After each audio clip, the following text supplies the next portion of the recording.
तुम्ही पण त्यातले आहात का की भरपूर उपाय केले परंतु तुमचाही पोटाचा घेर म्हणजेच बेली फॅट कमी होत नाहीये, तर हा व्हिडिओ तुमच्यासाठी. डिलिव्हरी नंतर 6 महिने उलटून गेले तरीही पोट आत जात नसेल तर या चुका तुम्ही नक्की करताय. प्रेग्नेन्सी मध्ये गर्भाशय 9 महिन्यामध्ये 500x ने वाढलेले असते.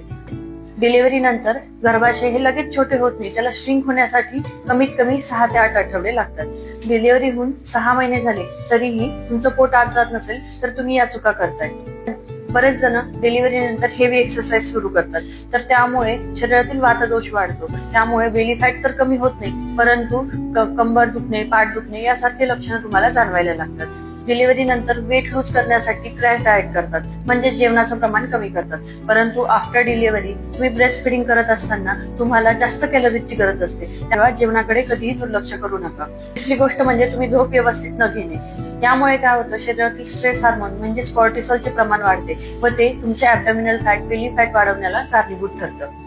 तर तुमच्या ओळखीमध्ये ज्या महिला या चुका करतायत त्यांना ही रील शेअर करा. या व्हिडिओच्या पार्ट 2 मध्ये आपण यावर काय उपाय करू शकतो हे बघणार आहोत. तर यासाठी पेजला आत्ताच फॉलो करा. धन्यवाद.